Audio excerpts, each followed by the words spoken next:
Inside the Magic, show number 446 for October 20th, 2013.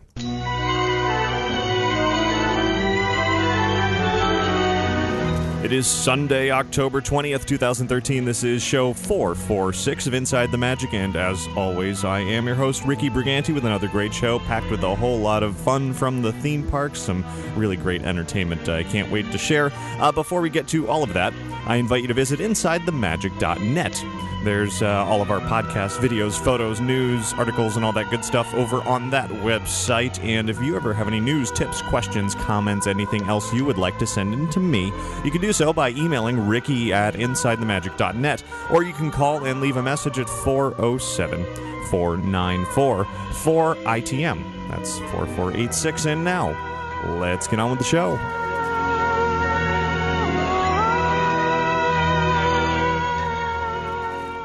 This week's episode of Inside the Magic is brought to you by Magical Travel. You can save up to 30% when you stay at select Disney resorts when you visit Walt Disney World from November 10th through December 23rd.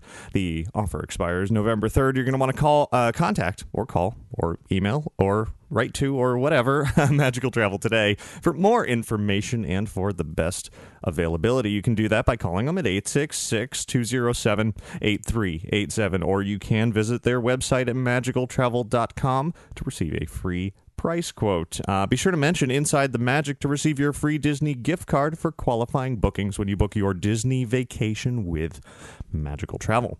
And thanks very much to Stephen Brumfield for your donation this week, and of course to all of our monthly recurring donation subscribers and anyone clicking through those affiliate links over on the website. Thank you for all of it. And now, let's get started with a trip around the world.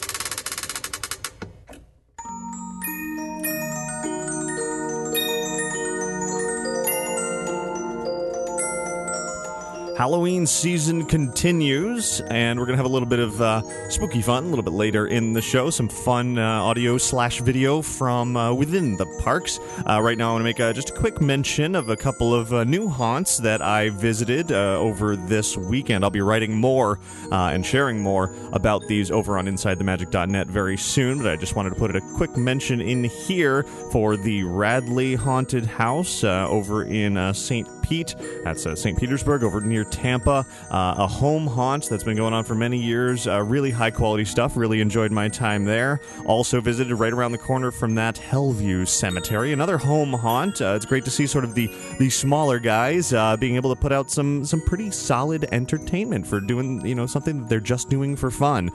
Pretty impressive. But then on the other side of town over in Winter Haven, which is roughly where Legoland is, but not quite in the same area, the Shallow Grave is another a new haunted house in Central Florida this year. This is not a home haunt. This is a professional group that they have one haunt this year. They're going to be working on at least one, maybe two more for next year, maybe even opening up something in between. Really fun.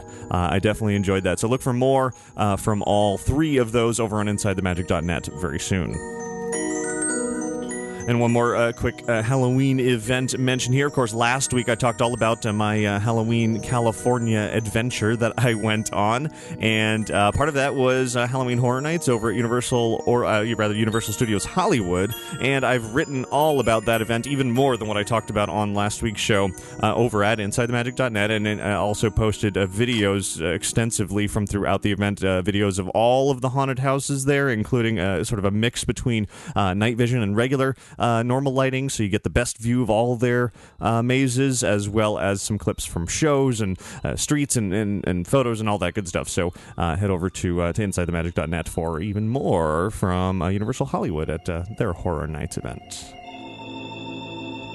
Now let's turn away from Halloween here to another topic that is particularly interesting this week. Of course, the Disney Magic cruise ship has been in dry dock for several weeks now in Spain, as it is receiving a whole lot of upgrades to the atriums changing, the restaurants are changing, they're adding the Aqua Dunk water slide, and it was scheduled to make its public voyage, its debut with all these new features sailing out of Miami actually today. It was going to be a 5-night cruise, And just a couple of days ago, those who had booked this special return of the Disney Magic Cruise were notified that the cruise had been canceled.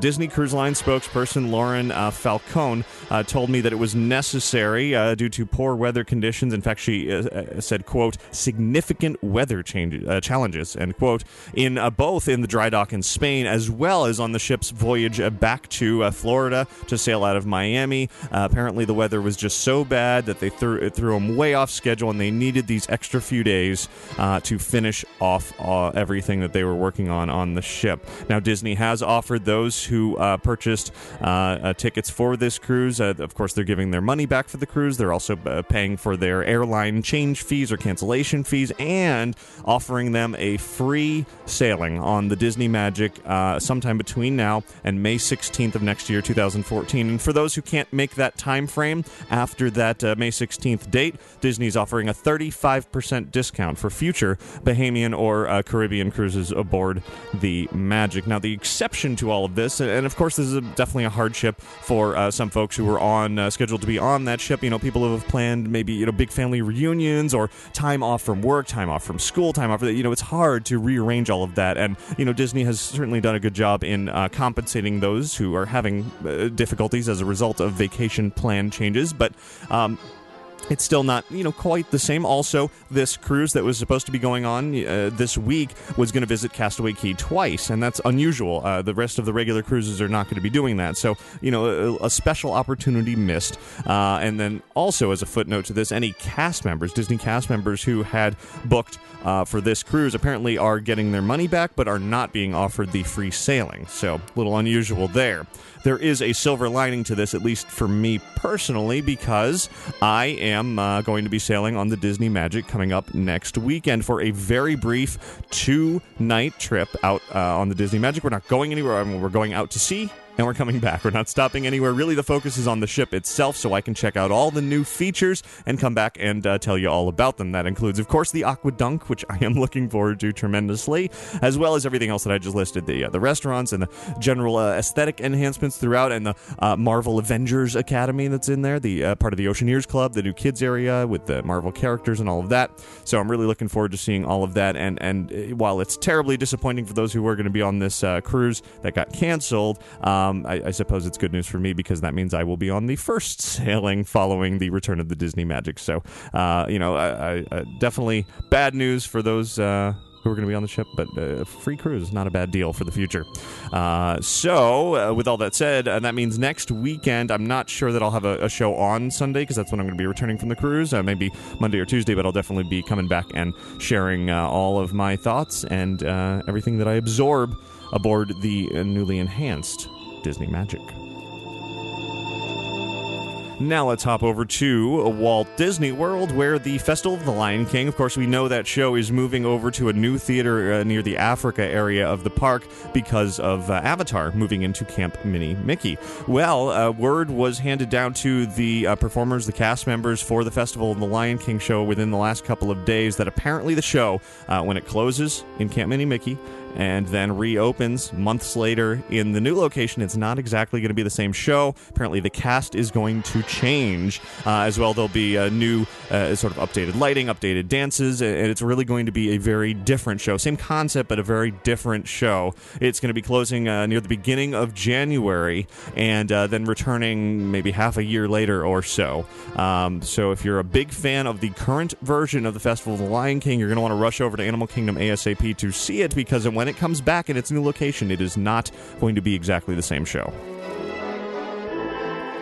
Now let's turn to the world of movies, where something very exciting emerged this week, and it was the first real trailer for Frozen, Disney's upcoming animated film that's coming out next month, roughly a month from now, a little over a month from now. This trailer doesn't focus on, Olaf and all the slapstick comedy and all of that. Finally, it is showing the real story of Frozen. It shows Elsa and how her hidden powers have iced over the land, and she is horribly embarrassed by it and shunned, and her sister Anna has to kind of find her and pull her out of hiding, and all of the things that go on throughout that. In fact, the trailer is so extensive, I even found it to be a little bit spoilery, I guess. Just a little bit. Not too bad. It really does drive home what this film is truly about, finally. So I was really excited to see that. Of course, you can head on over to InsideTheMagic.net to watch the new trailer for Frozen, and you will also hear for the first time a new song for the film, and the song is called First Time in Forever. Of course, the animated feature stars the voices of Idina Menzel as Elsa, as well as Kristen Bell as Anna, and it will be sliding into theaters on November 27th.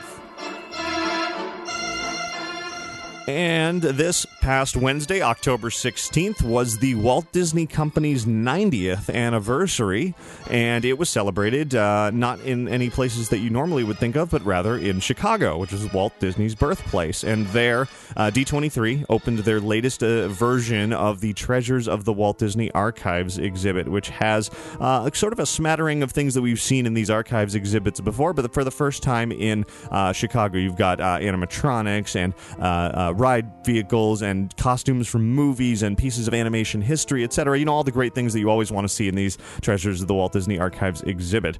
So if you are in Chicago, you're definitely going to want to go check that out. msichicago.org is where you're going to want to look for details on tickets and dates and all of that. It is a timed entry ticket, so you're going to have to purchase for a specific day and time for you to go in. Definitely well worth the visit. And because I only recorded the last show just a few days ago, because I was tremendously late after my California trip, I only have one more news story to share right now. Short trip around the world, but this one certainly was a surprise and unusual, and met by a lot of praise, surprisingly. I thought this was going to be one of those things that I posted and everyone was going to go, ooh, that's terrible, but actually everyone's reaction was like, hey, that's kind of cool. And that story is that shock rocker Marilyn Manson is joining the cast of ABC's Once Upon a Time, starting in November. You're not going to see him in the show, though. He's going to be providing his voice for the character of Shadow in Neverland, and everyone seems to feel that it's a fitting role. And you know, I don't watch the show, but from what I hear from the description or read from the description, it sounds like it fits to me. So, yeah, there you go. Marilyn Manson joins the world of Disney. Never thought I would say that. And that'll do it for your news from around the world this week.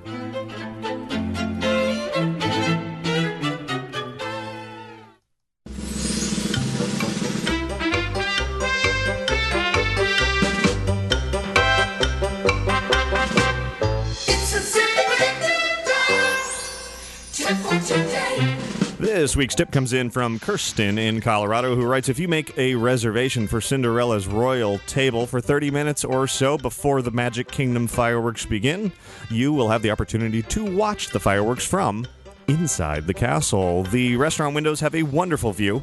If you're a slow eater, you may also get to enjoy a bit of added magic, as the park had been closed for a while by the time we finished dessert, and Main Street was virtually empty, but still lit as we strolled toward the park exit. It made for some wonderful photo opportunities with no extra park guests on the perimeter of the shots. Kirsten, great tip there. It's always fun to see, the same fireworks show we've been seeing for years and years, Wishes, to see it from a new perspective, whether it's the top of the Contemporary, or Bay Lake Tower, or within the castle. Definitely a unique opportunity there. And yes, the end of the night stroll out of the park with nobody else around is always a wonderful thing. Everybody else, email your tips into tips@insidethemagic.net.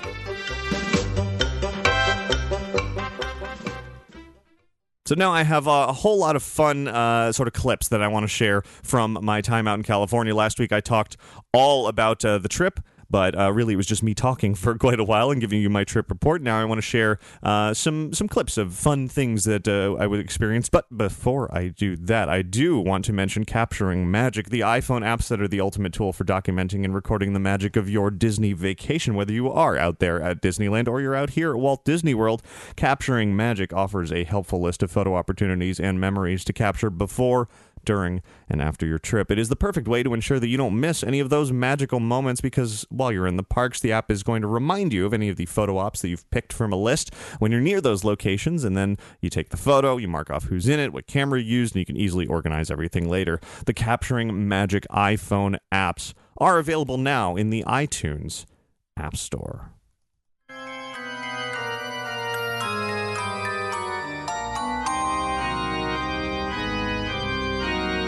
Naturally, I want to continue the Halloween fun here, but as I said, not with me going on and on about haunted houses and talking about my experiences, but rather sharing it with you directly here. So I've got a series of fun entertainment here from the parks in California, starting with Disney California Adventure, where there's not a lot of Halloween this year, just a little sort of tidbits of it inserted there, really focused on, of all things, the Mad Tea Party. Now, I've said in the past I'm not a big fan of the Mad Tea Party band. Of course, I'm a little bitter that Electronica went away, one of my favorite things. But even if the band had been spectacular, I could have let that slide. I'm not really a fan of the band. However, for Halloween, they have new costumes, and they add a bit of spooky fun to the end of their sets during the Mad Tea Party. And that's what I want to share with you now, a song that you will surely find familiar as performed by the Mad Tea Party Band at Disney California Adventure. Alright, you guys, how'd you like some Halloween tea? I know we're not a tea party without it.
And there you have a little Halloween fun from the Mad Tea Party at Disney California Adventure. Of course, a song from The Nightmare Before Christmas. This is Halloween. Good to see, a little spooky fun added to that park, even if there's not really anything else throughout the park this year. However, of course, right across the Esplanade at Disneyland, there's not only Halloween time going on during the day, but Mickey's Halloween Party at night. And during that party, there is definitely some special entertainment in addition to the Halloween Screams fireworks show. A little character cavalcade of a parade. Not quite as big as Boo to You out here at Not So Scary, but still fun, trick-or-treating. But one of the real treats of the night is watching the ghostly, ethereal, misty Cadaver Dans flowing through the rivers of America, singing some of their best Halloween hits. So now, let's hop over to New Orleans Square to enjoy the Cadaver Dans as heard during Mickey's Halloween.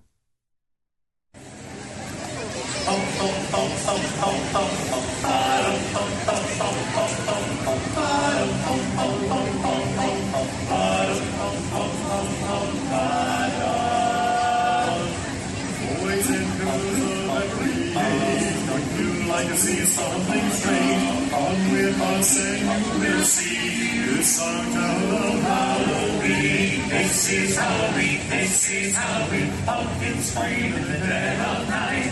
This is Halloween, everybody make a scene, trick or treat till the neighbors die of fright. This our town, everybody scream in this town of Halloween. Bum bum bum bum bum ba-dum, bum bum bum bum bum ba-dum.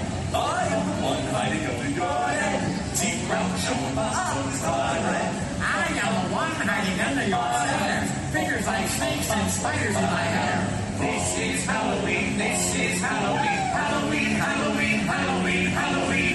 Now scream. He's the clown of the two-way coats. Hear the flash along the trace. I am the who when you pull my hair. I am the wind when you pull my hair. This is Halloween, this is Halloween, Halloween, Halloween, Halloween, Halloween. Now scream, and there are things everywhere. Life's no fun without a scare. That's our job, but we're not mean in the town of Halloween. This is Halloween, this is Halloween, Halloween, Halloween, Halloween, Halloween. Now scream, in this song we call home. Everyone hail to the pumpkin song. Halloween, Halloween, Halloween, Halloween, it's our town. Everybody scream in this town of Halloween.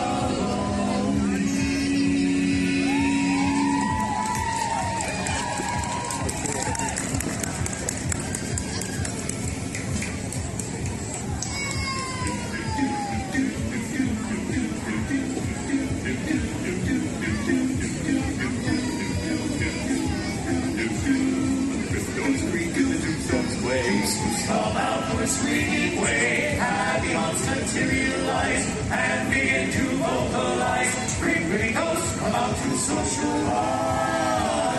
Now close your eyes and don't try to hide. Or a silly spook may sit by your side, shrouded in a dark disguise. They pretend to terrorize. Bring pretty ghosts, come out to socialize. My time, the dead of dreams, alive with a midnight scream. Creepy creeps with eerie eyes, start to shriek and harmonize. Bring pretty ghosts, come out to socialize.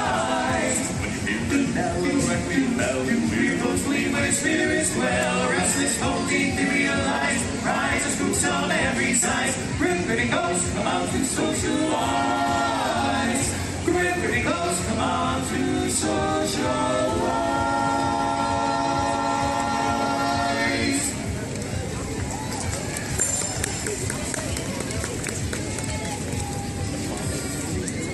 Cruella de Vil, Cruella de Vil.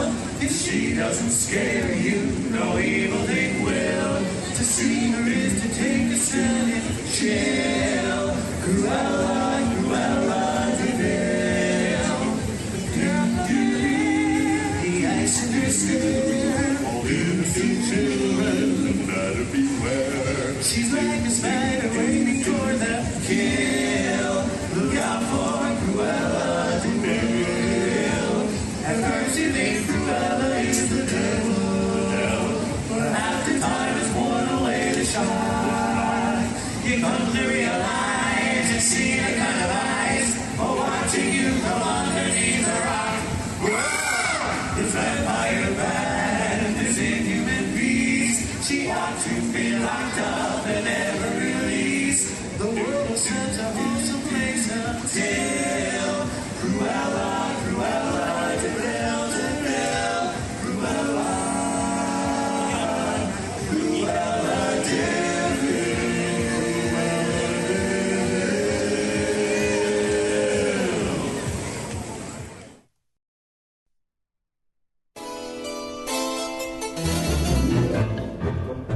love the Cadaver Dans, whether out here at Walt Disney World. They haven't been at Not So Scary in a number of years. I don't know why they took them away from Not So Scary out here, but I'm really happy they're still part of Mickey's Halloween party in California, and they're particularly enjoyable there because they're floating out amidst the fog on the rivers of America. A really great sight, and certainly they sound great, and it was kind of fun to hear the back-to-back versions of This Is Halloween there between the Mad Tea Party and Cadaver Dans. Very different takes on the same song, and of course different from what you hear in the film The Nightmare Before Christmas. Now, speaking of The Nightmare Before Christmas, there was a special event within the last couple of weeks to mark the 20th anniversary of The Nightmare Before Christmas at the El Capitan Theater. There was a showing of the film with not only 3D but 4D elements, but also some very special guests.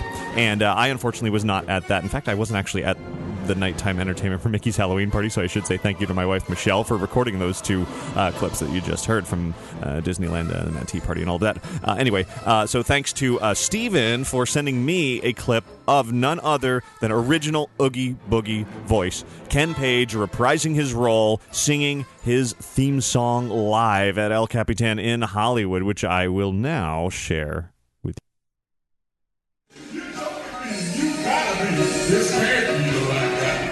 He's ancient. He's ugly. I don't know which is worse.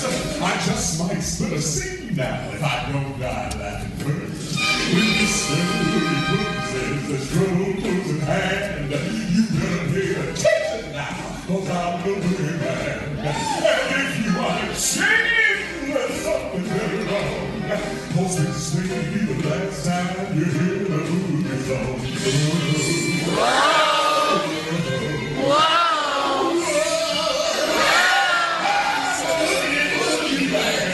Release me now, or must haste the dire consequences. The children are expecting me, so please come to your senses. You're joking! You're joking! I can't believe my ears! Will someone shut this fellow? I'm drowning in my tears! It's funny! I'm laughing! You really are too much! And now, with your permission, I'm going to do my stuff.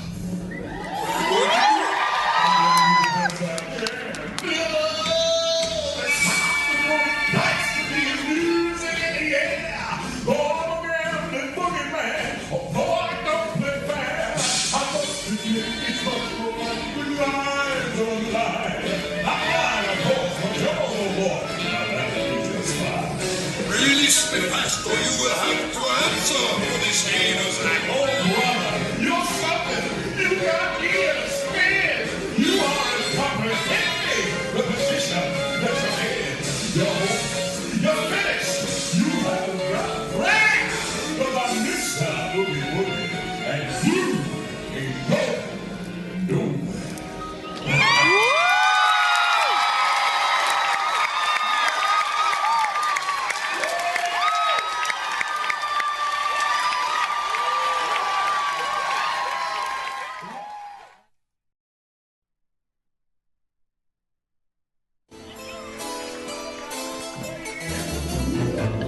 Definitely a lot of fun there. He certainly is very much still Oogie Boogie. I wish I could have been there at that event. Thanks again to Steven for sending in that clip. A whole lot of fun in Hollywood. Now, I have one more bit of fun here to share from California Halloween entertainment. Now, this one is Disney related, but it's not from a Disney park, it's not from a Disney event, but rather over at Knott's Scary Farm. They have a show called The Hanging. It's definitely a tradition as part of that show. If you've been to Halloween Horror Nights, it's similar to the Bill and Ted show, kind of a lot of pop culture references and jokes and musical numbers and that sort of thing. So in this particular clip of this year's version of The Hanging, they're definitely poking a bit of fun at Disney, and it was easily the funniest part and most entertaining part of the entire show. So let's hop over to Knott's Berry Farm, or Knott's Scary Farm, for the Halloween Haunt event, The Hanging, and I think you'll instantly recognize what variations of Disney entertainment they are poking fun of. Marvel and Muppets aplenty. They've got princesses and pirates galore. You want ESPN channels? They've got 20. Why stop there? Made a deal they wanted.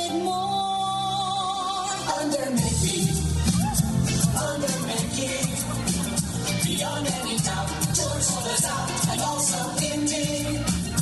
4 million fine they had to pay, so they could take it all away.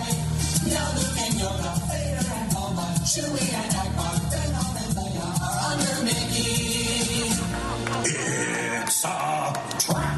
It's a trap. I'm so scared that I could crap. Soon I'll be singing under the sea in Mickey's magical map. Everybody buy this. Everybody buy that. Everywhere you look, there's new shirts and new hats.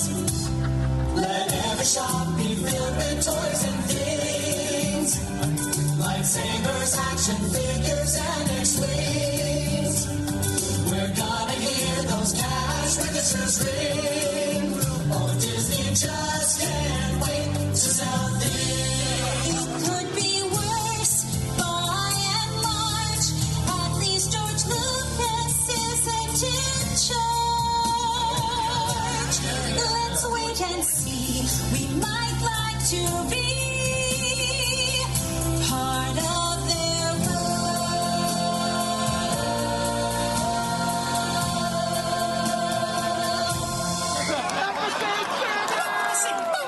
I'm sending you to a place so vile and hideous where you will spend the rest of your days slaving away. The spice mines of Gristle. Goofy's Kitchen. All right now, get going.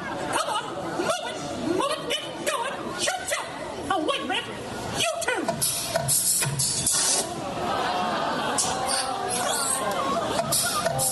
Some conglomeration, huh?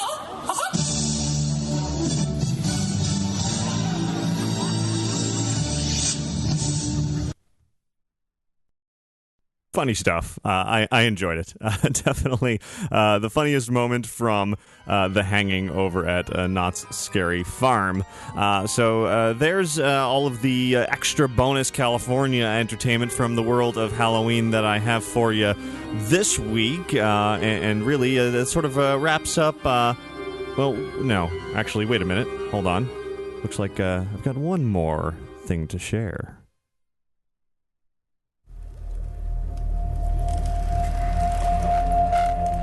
Every so often, it rises from the dead. It's alive! It's alive!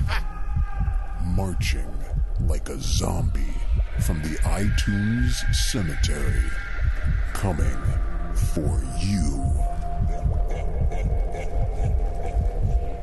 It's the Backstage Pass Halloween edition, airing later this month, right here on Inside the Magic. Because it will find you either way.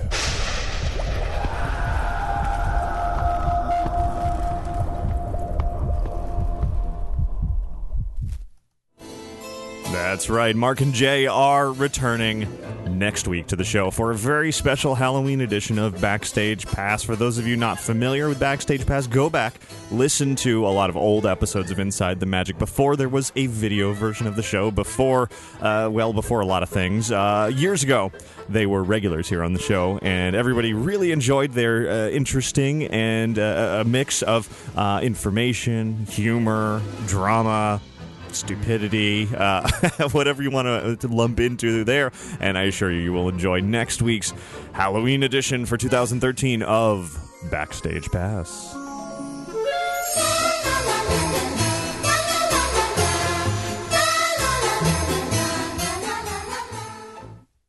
Hey, Ricky. Hi, Ricky. Hi, Ricky. Hey, Ricky. Hi, Ricky. Hi, Ricky. Hey, Ricky. Ricky, this is amazing.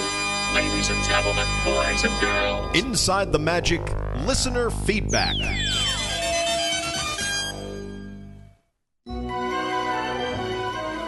So, given that I only recorded a show a couple of days ago, not much else to include this week other than a whole lot of listener feedback, which I have plenty. So it's a great opportunity for me to kind of catch up here and share a lot of your emails, your questions, your comments, your thoughts, etc.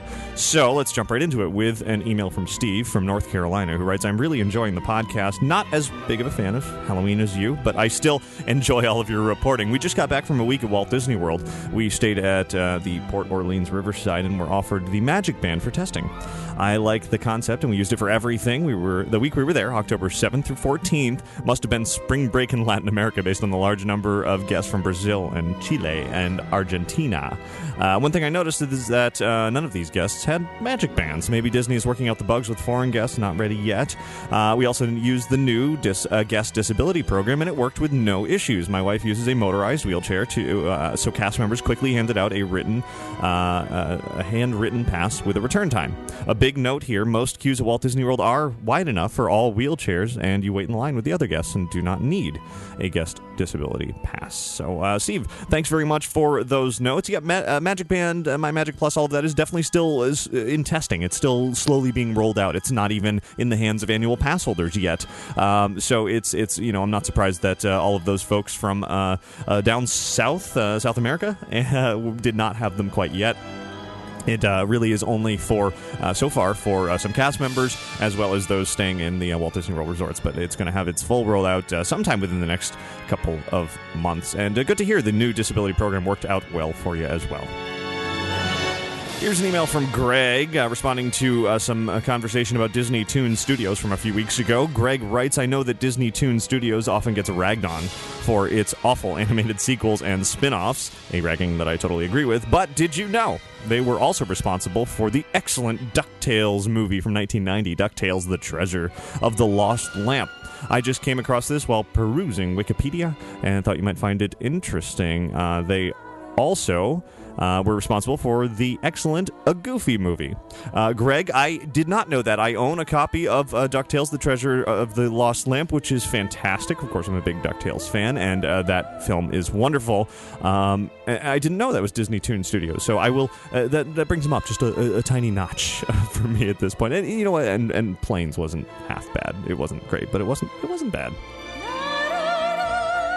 Dave writes in, and this is something I did have quite a few people write to me about, and Dave writes, I'm sure you've already received some emails about this, but in regards to the listener question on a recent podcast wondering what Yodelberg is, it's one of the new Mickey Mouse shorts currently running on Disney Channel, and Dave, yes, I knew that.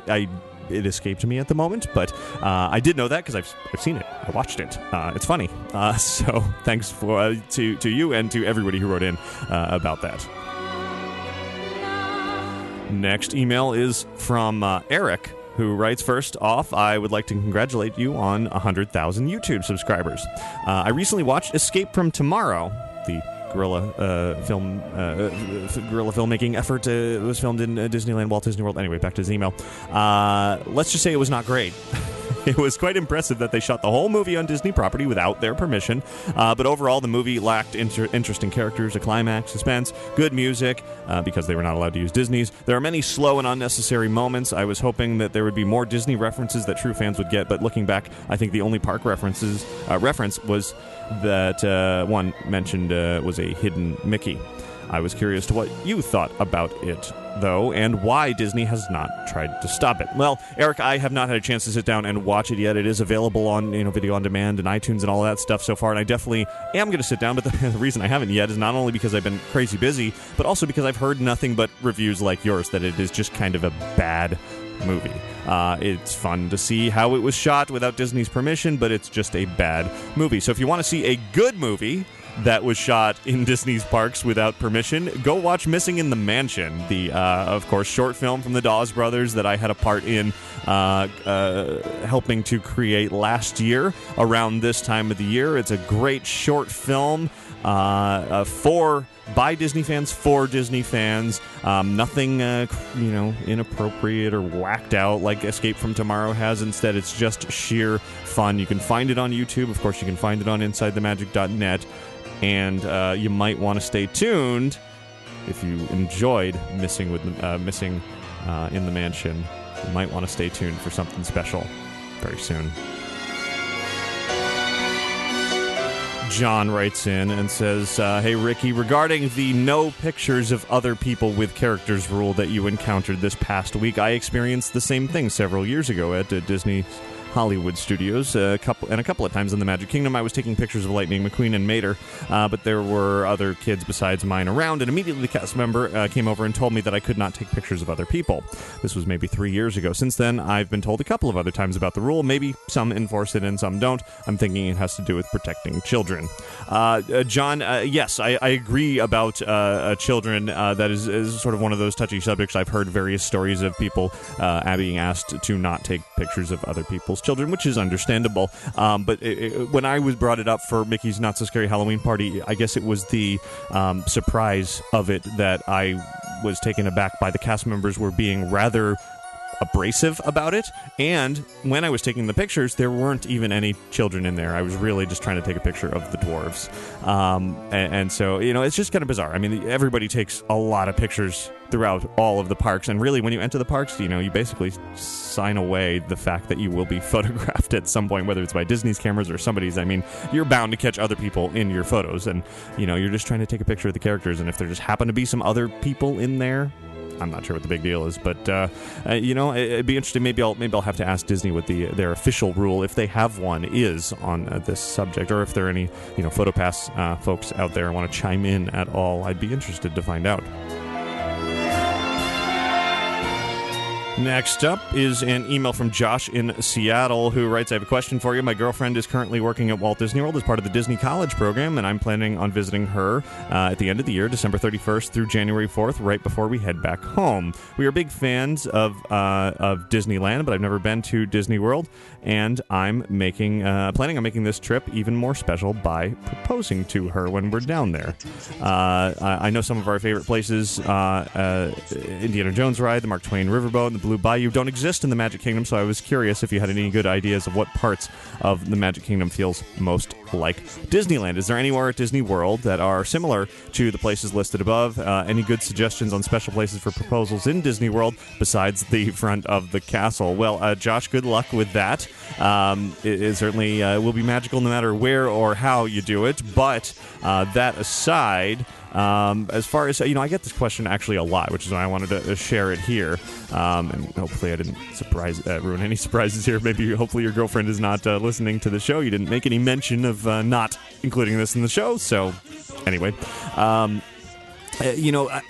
if you're familiar with Disneyland, you go there a lot, and you want to sort of capture that feeling of it, certainly the Magic Kingdom is the way to do it. That's going to be your closest comparison over there. We do have a riverboat in Florida, very similar to the one that is in California. We don't have a Blue Bayou, as you said. We don't have an Indiana Jones ride. We kind of have sort of counterparts of those, but they're not exactly the same. But I don't know that you would want to propose in the middle of dinosaur at Animal Kingdom anyway. That'd be really bizarre.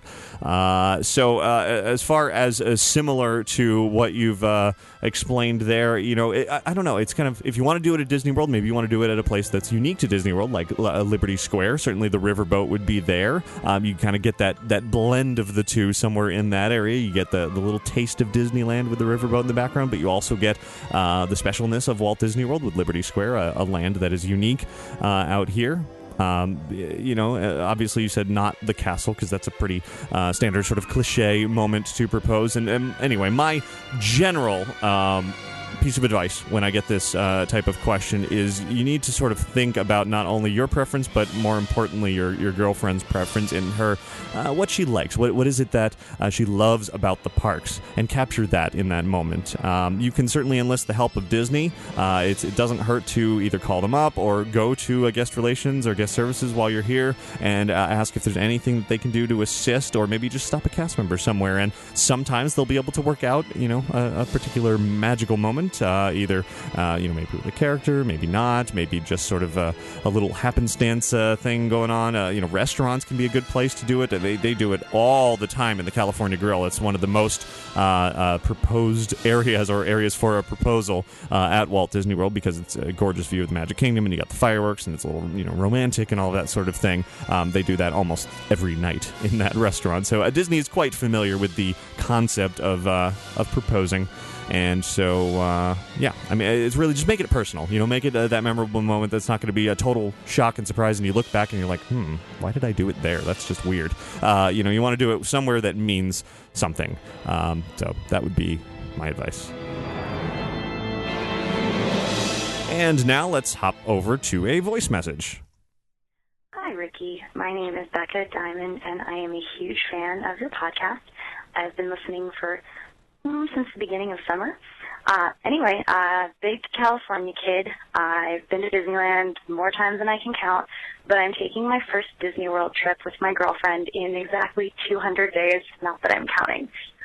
In your opinion, I know you've recorded a lot of podcasts, but what episodes best describe what to do if you're a first-time Disney World-er? I'm also going to be going to Universal Studios, checking out the Simpsons theme stuff and the Harry Potter parks.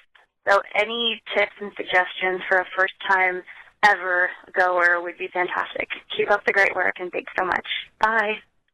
Well, thanks very much for that call. It's a good question, and it's not something I've ever really covered on this show because, Inside the Magic has always been really geared toward people who want to be all theme park and Disney all the time, and I kind of get a feel, for the most part, that there's a lot of common knowledge shared among the Inside the Magic audience. So I've never really taken a step back and said, hey, for those of you going to Walt Disney World for the very first time, here's what you don't want to miss.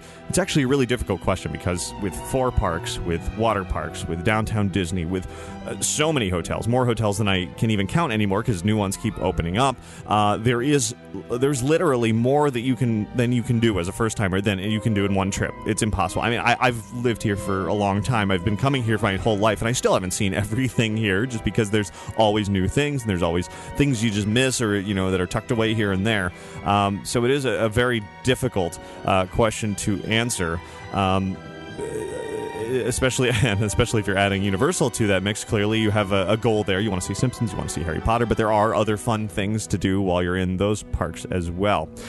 So I don't know how many days you're going to be here, how much time you're going to be devoting to each park, but I would say sort of in order of preference, what I tended to do when I would come on a visit before I lived here, certainly Magic Kingdom, number one, you got to spend at least a whole day there and just do, rope drop to end of the day, make it a nice long day, maybe take a break in the middle, and go for the attractions that you don't recognize. Go for the ones that aren't necessarily in the parks that you're familiar to, and work your way in there around the park and take it in. Enjoy the ambience. But then, more importantly, Epcot.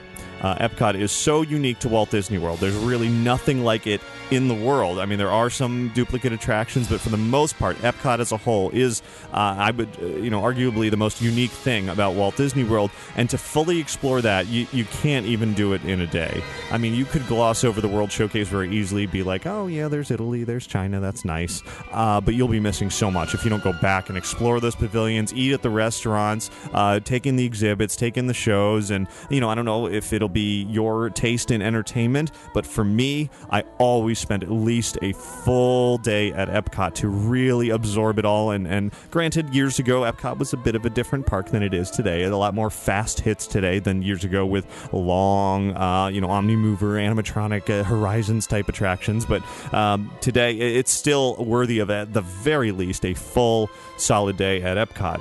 Then you got Hollywood Studios, where there's a lot of duplicate attractions from California, and Animal Kingdom, where there's just not a lot of attractions. And depending on how much time is on your trip, and if you've got park hoppers, you potentially could fit both of those parks into a single day, hitting, again, only the attractions that are unique to those, and kind of skipping over, if you're familiar with Disneyland, you don't have to ride Star Tours out here because it's exactly the same as in Disneyland, but you do definitely want to hit the Great Movie Ride and Rock and Roller Coaster, and certainly Expedition Everest and Kilimanjaro Safaris. Over in Animal Kingdom, really the big name attractions, Dinosaur. So, for first-timers, that's the plan of attack that I take. Is sort of do the big, most important things. There are so many tiny things that longer trips you can enjoy, but you don't want to miss the big ones first, and then you can kind of fill in the gaps with the other pieces from there. I know that's kind of a broad answer, but hopefully a helpful one. Next email is from Yami Sora, who writes, I noticed you did a review of The Little Mermaid 3D, but didn't talk much about the second screen event, so I thought I would give you a review of what my friends and I thought about it.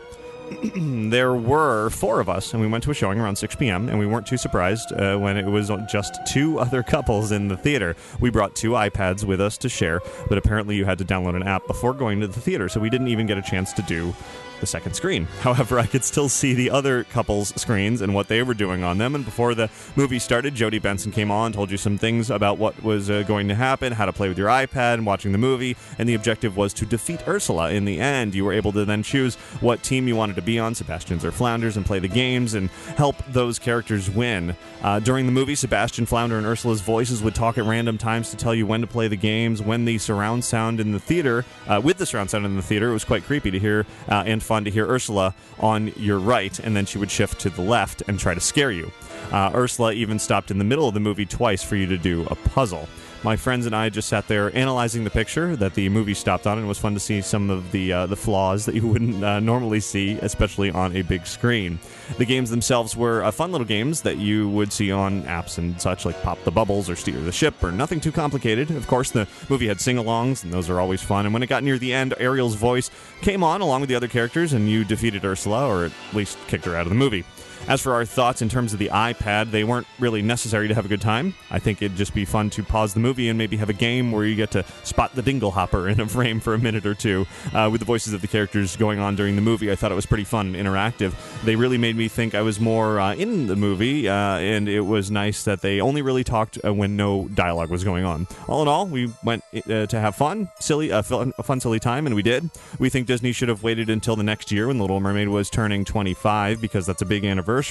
Do we agree that the second screen iPad idea? No. For parents and kids who don't have the money to waste on an iPad, it makes them feel like they're missing out on something fun. My friends and I were able to make the fun ourselves when we didn't have them. And hopefully this was informative and helps people decide if they want to do this or not. Good observations there, especially, an interesting perspective there. You go to second screen, but don't actually have a chance to participate hands-on, so sort of get the other half of it while still getting a sense of what it's all about. For me, I don't like the idea. I mean, yeah, sure, you've seen Little Mermaid a bazillion times, but when I sit down to watch The Little Mermaid, I just want to watch The Little Mermaid. It drives me nuts when I'm trying to watch a movie, even if I've seen it 100 times. I just want to watch the movie. I don't want glowing things and movement and tapping, and that's not my idea of a movie-going experience by any means. Put it in a theme park and make it a short show, and I'm totally fine with an interactive experience like that. But I don't know. I feel like the movie theater environment, there's got to be some sanctity there. Like, don't encourage this type of behavior in a movie theater, because what's to say that some kid who goes to one of these second screen films with this concept going, are they going to be able to distinguish between, okay, this was a second screen movie, this is not? You're not allowed to bring your iPad into this one. You're not allowed to be loud and obnoxious and glowing screens and all of that and getting in people's faces and being, it's a slippery slope, I think. If kids can make that distinction between the two, great, have fun with it, but I just feel like movie theaters are already such a miserable place as is, and this is probably an attempt to bring people back in theaters, and it sounds like it didn't really work if there were only a couple of people in yours. I think theaters just need to find a new way of basically saying, come in our theater, you're not allowed to bring any phones, turn them off, put them in your pocket, put them away. If we see a glowing screen, you're out, you don't get your money back. That would be the movie theater that I go to on a regular basis, because it's just obnoxious. And yeah, I'm done ranting now. So thanks very much for your report. Sounds like you had fun in second screen. Not my thing. I guess it's for somebody, and I just hope I don't go to a movie theater and somebody starts pretending like they're doing a second screen experience while I'm trying to watch a movie. Prize spooks of every size. Next email comes in from Christina from Orlando, who writes, thank you for doing this show. I've been listening for about a year now, and I look forward to it every week. Recently, I've been on a Disney nostalgia kick. I've purchased memorabilia, searched my family photos, and scoured the internet for any information about closed attractions, most of which I'm too young to have seen or even remember, as I just turned 23. Epcot is my favorite Disney World park. I am there almost every weekend. The way Future World has progressed over the last 30 years amazes me, and I appreciate how Disney has been able to keep in line with the original theme of each pavilion. However, However, I find it disappointing that nothing has been done to the Wonders of Life Pavilion since it closed in 2007. Future World is all about immersing people in the possibilities of our future based on the capabilities we have acquired over centuries of research science. It all comes to life in a way that's enjoyable because of that Disney magic, and I feel that the biomedical and health sciences are being ignored, yet they are the most important and swiftly growing fields of science. It's an area of study I find myself in, which could be why I feel so strongly about its lack of presence in my happiest place on Earth. Disney has countless options for attractions, such as an upper hand opportunity to educate people on seriously important issues, of course, in a fun way, not a textbook way. A medical pavilion could be very interesting. I haven't heard any news about what they're going to do with the dome, except for use it for festivals and events. Have you heard anything? Do you think Disney will ever revive that area of the park? Am I being overly sensitive? Christina, no, you're definitely not being overly sensitive. I miss Epcot of old. Many people miss Epcot of old. Today, it's Nemo. It's, Tron Track, as much as I love that. It's Mission Space. It's Thrill. It's characters. It's not Epcot.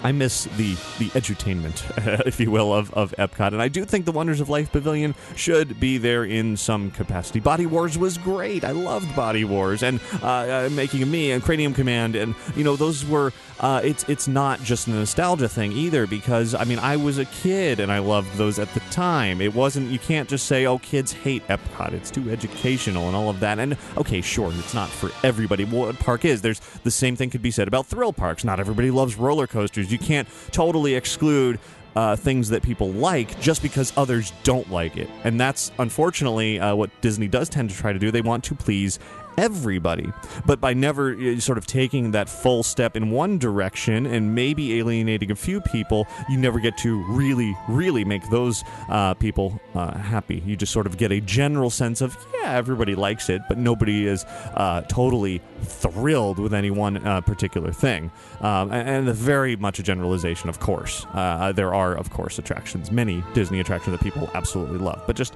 talking very generally and sort of honing it in on Wonders of Life here, it is sort of a metaphor of all of the Epcot experiences, and I'm amazed that Universe of Energy is still there.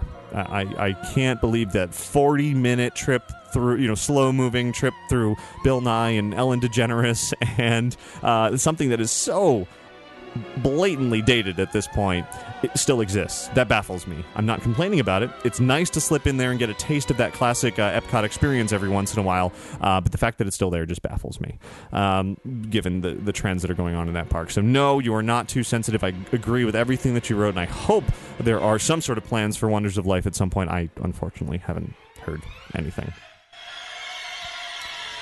Next is an email from Ryan, who writes a question about the dark rides versus Space Mountain Space Mountain / Splash Mountain. That's hard. / Splash Mountains of the world. My observations of Disneyland is that they still have a number of dark rides, and Walt Disney World, on the other hand, have taken them away. Little Mermaid is a great addition, but in the plus-minus column, we are down from a few years ago. Wouldn't it be more beneficial for Disney World to have more of these dark rides to help with the crowds? And they, or at least I would think, are substantially less to build and take up less space. I would think this would help lessen the crowds on the other rides simply due to more options being there. They would cost less to operate and take less people to operate, and over my 4 years of really following Disney, people don't seem to complain about the dark rides, only that they're not there anymore. Since you have followed Disney for many years, more than I, can you see the bottlenecks increase for the major rides at the same time the number of dark rides have gone away?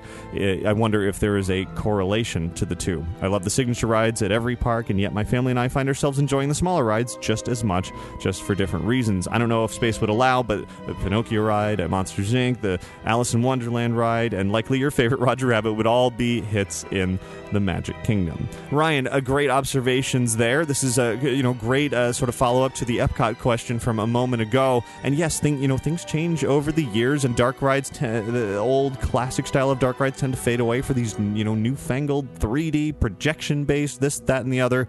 And there's a place for both. I do agree with that. Unfortunately, The Little Mermaid opened at California Adventure. I like it. I think it's a nice a modern version of a dark ride. It's simple. It's an omni-mover. There's, some good effects in there. Ursula is a fantastic audio animatronic, but for the most part, it's pretty standard, basic animation, black lights, etc. But for some reason, when that opened, there was this undercurrent of dissatisfaction from so many Disney fans saying they should have done so much more. It should have been bigger. It should have been this. It should have been that. And not understanding that perhaps it was just meant to be a quaint dark ride in the old style with a modern twist to it. And I think because of that, there's sort of this everybody's used to these modern attractions with the high-tech elements. Like I said, projections and 3D and contemporary audio animatronics and special effects and all of that.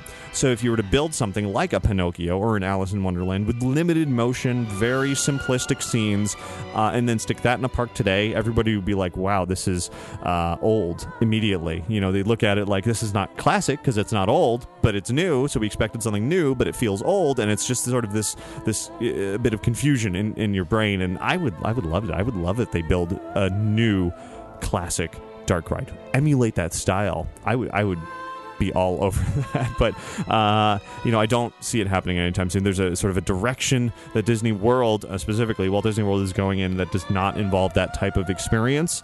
It seems like interactivity is a big thing for the future, and dark rides don't allow for any of that. And dark rides have a huge part in themed entertainment history, and I'd hate to see them go away just because technology has advanced beyond the capabilities of years ago. That, the story and the experience should come first, and then the technology should support that, not the other way around. So I didn't really have an answer so much as saying, yeah, I agree. And that'll do it for listener feedback this week.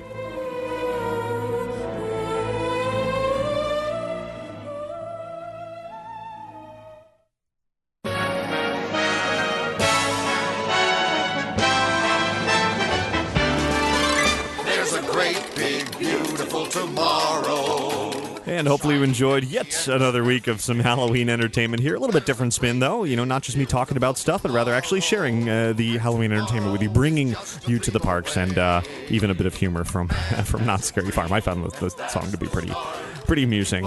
So next week, as I said, next weekend, I'm going to be on the Disney Magic for 2 nights. Special sailing just to check out the upgrades and all the new features of that ship. I will certainly come back and talk about all of that. It's not going to be on Sunday, though. Probably Monday or Tuesday when I'll be able to sit down and record my thoughts on all of that. And, of course, InsideTheMagic.net and YouTube and all of that. YouTube.com/InsideTheMagic is where you're going to want to go for all of the fun from the Disney Magic. Between now and then, though, I still have so much to share from the world of Halloween. Of course, it's only October 20th now. We still got 11 days till Halloween hits. That'll even be after I return from the cruise. So continue to watch the website for more videos, more photos, more write-ups, more reports from many experiences. Not only what I experienced in California, but those haunts that I mentioned at the top of the show locally, and even a bit more from others that I've talked about recently as well. So lots more to share from the world of Halloween for those of you who love it as much as I do. I do want to thank Magical Travel for sponsoring this week's episode of Inside the Magic. You can find out more about their services by visiting magicaltravel.com. Also, don't forget to check out the Capturing Magic iPhone apps over on the iTunes Store. Search for Capturing Magic to get a good handle on capturing those magical moments, whether you're at Disneyland or Walt Disney World. And, I just want to say thank you to all of our subscribers on YouTube, all of our followers on Twitter, all of our Facebook likes. I don't know why or how or what happened, but I got a tremendous boost in the number of likes on Facebook. It basically doubled over the last month or so, and I honestly, I'm not sure what happened between this month. I don't know if it's a Halloween mania or what, but thanks. Somewhere up over 60,000 likes on Facebook now, which is wonderful. Share everything that I'm doing with even more people, and that's a good thing. So anyway, just a big thank you to all of you for listening and for watching each and every week. And have a magical week. Goodbye. Every day there's a great big beautiful tomorrow, just a dream away.